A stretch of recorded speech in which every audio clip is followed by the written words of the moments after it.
जादुई झूमर। जंगल की चिलचिलाती धूप में दो भाई पेड़ काट रहे थे। रामलाल, अरे छोटे भाई, इस हरे भरे पेड़ को मत काट, वो अभी जीवित है। चलो सूखी लकड़ियां चुनते हैं, हमें जंगल माता का सम्मान करना चाहिए। श्यामलाल, अरे भैया अपनी नीतियाँ बंद करो। ये हरी लकड़ी बेचोगे तो ज्यादा पैसे मिलेंगे। अगर तुम्हारी तरह सोचे तो पूरी जिंदगी इसी फटी कमीज और पुरानी झोपड़ी में गुजारनी पड़ेगी। मेरी कुल्हाड़ी की धार तेज है और मेरी लालच की कोई सीमा नहीं। रामलाल लंबी सांस लेकर अपना काम करने लगा। तभी एक बूढ़ी औरत लाठी के सहारे कांपती हुई उनके पास आई। उसके हाथ में एक पुराना लकड़ी का डिब्बा था। बुढ़िया, बेटा कोई है क्या? सुबह से कुछ नहीं खाया है, भूख से पेट जल रहा है। जो कुछ भी है दे दो, पुण्य मिलेगा। श्यामलाल ने उसे देखकर मुंह बनाया और अपनी कुल्हाड़ी हवा में लहराते हुए बोला, क्या बुढ़िया, हमारे पास खुद खाने के लिए कुछ नहीं है, तुझे क्या देंगे? लकड़ी काटने की जगह तेरा क्या काम? जा कहीं और जा, जंगल में फल चुन ले। यह कहकर उसने झिझक दिया और दूर एक बड़े पेड़ को काटकर चला गया।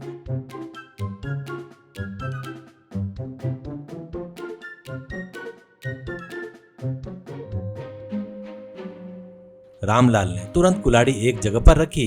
उसे खुद बहुत भूख लगी थी, फिर भी उसने परवाह नहीं की और थैले में से रोटियां निकालकर बुढ़िया को दे दी। रामलाल, अरे माँ, उसने गुस्से में कह दिया, आप बुरा मत मानिए, मेरे पास बस यही है, आप आराम से बैठकर भोजन कीजिए। जैसे ही बुढ़िया ने रोटियां खाई, वो अचानक चमकती हुई वन देवी में बदल गई।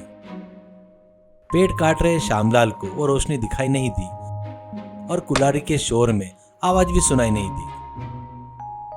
वन देवी, बेटा रामलाल, मैं वंदेरी हूँ। मैं भेष बदलकर अच्छे मन वालों की मदद करती हूँ। तुम्हें भूख लगी थी, फिर भी तुमने मेरी भूख मिटाई। तुम्हारी अच्छाई मुझे बहुत पसंद आई। ये लो डिब्बा, इसमें एक जादुई वस्तु है। घर जाकर अपनी पत्नी के सामने इसे खोलना, यह तुम्हारी जिंदगी बदल देगा। सिर्फ अपना भला मत करना, दूसरों की भी मदद करना। इतना कहकर देवी गायब हो गई। रामलाल हैरानी से डिब्बा सीने से लगाकर घर की ओर भागा।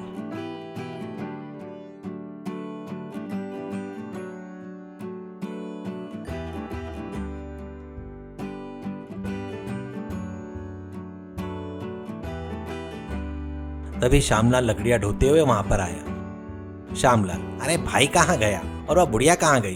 खैर, लोगों की सेवा करने वाले किसी बेकार काम में ही लगा होगा। ऐसा कहते हुए वो अपने घर की तरफ निकल जाता है।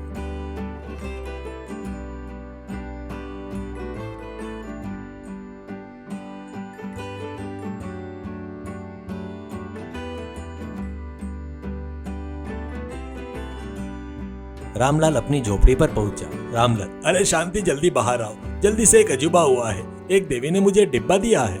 श्यामलाल और शांति ने डिब्बा खोला। अंदर रंग बिरंगे कांच के टुकड़े से बना हुआ एक झूमर था। शांति, अरे ये तो पुराने कबाड़ की दुकान जैसा लग रहा है। हमारी झोपड़ी में दिया जलाने के लिए तेल नहीं, ये झूमर का लटकाएंगे। ना बड़ा घर है, ना बिजली है। अगर हवा चली तो हमारी झोपड़ी भी छत से उड़ जाएगी। तभी उस झूमर से हजारों सूरज की रोशनी निकली। रोशनी पड़ते ही छोटी सी झोपड़ी गायब हो गई और उसकी जगह एक शानदार महल बन गया। रामलाल, अरे शांति, मेरी कुल्हाड़ी कहाँ है? इस संगमरमर के फर्श पर तो पैर रखते ही फिसल रहा हूँ, पर घर होने से क्या फायदा? इतने बड़े घर को साफ करना और पेट भरने के लिए पैसे भी तो चाहिए, वरना इसे बेच के फिर से झोपड़ी बनानी पड़ेगी। जैसे ही उसने यह कहा, झूमर से सोने के सिक्के और नोट की बारिश होने लगी। रामलाल के सिर पर नोट की एक गड्डी गिरी। रामलाल, अरे पैसे की मार भी अच्छी है, ऐसा हंसते हुए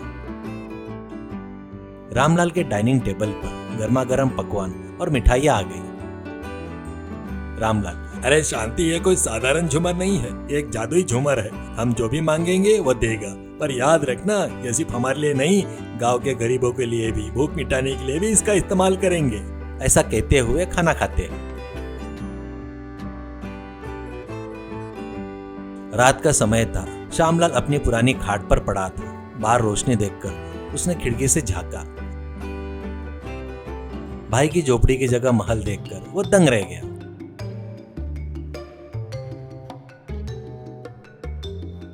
श्यामलाल, लीला उठ, जल्दी उठ। भाई के घर पर किसी ने सफेद पेंट किया है क्या?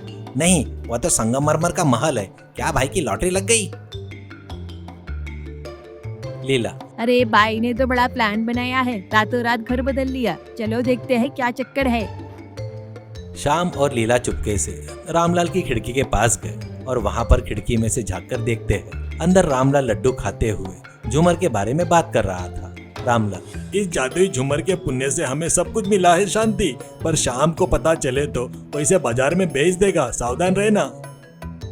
बाहर शाम फुसफुसाते हुए, सुना लीला, सब उस चमत्कारी झूमर की वजह से है। वो हमारे घर में आ जाए तो हमें महल बनाने की जरूरत नहीं, महल खुद हमारे पास आ जाएगा।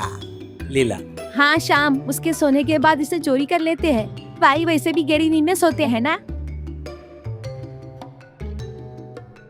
रामलाल और शांति सोने के बाद श्याम और लीला खिड़की से अंदर घुसे और बड़ी मुश्किल से झूमर उतार कर अपनी झोपड़ी में ले आए।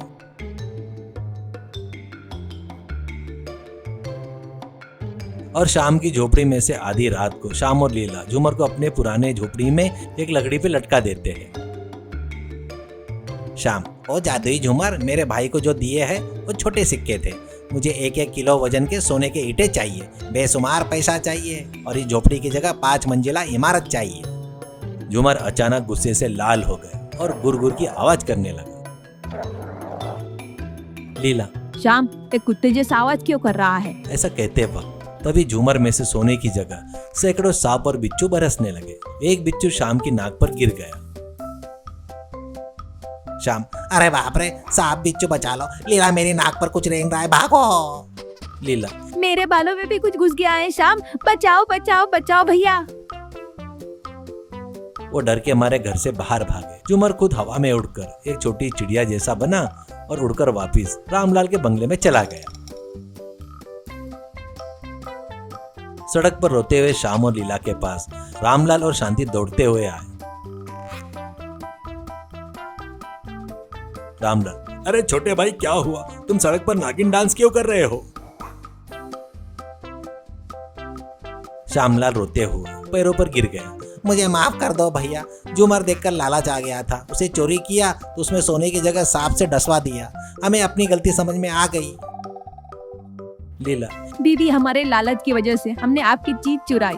हमारी झोपड़ी में सांप भर गए हैं, अंदर जाने को डर लग रहा है। रामलाल, शाम, और झूमर अच्छे मन वालों को संपत्ति देता है। तुम्हारी तरह पेड़ काटने वालों को, बड़ों का अनादर करने वाले को वो ऐसा ही सबक सिखाता है। पर तुम बदल गए हो, ये जानकर खुशी हुई। ये बड़ा घर हम सबका है। अपनी झोपड़ी छोड़ो और हमारे साथ रहो, पर वादा करो फिर कभी चोरी नहीं करोगे। श्याम और लीला ने अपनी गलती मान ली और उस दिन से सब मिलजुल कर गरीबों की मदद करते हुए खुशी से रहने लगे। सीख, लालच बुरी बला है। दूसरों की संपत्ति देखकर जलना नहीं चाहिए। जो हमारे पास है उसमें संतुष्ट रहकर दूसरों की मदद करने वालों पर ईश्वर की कृपा होती है।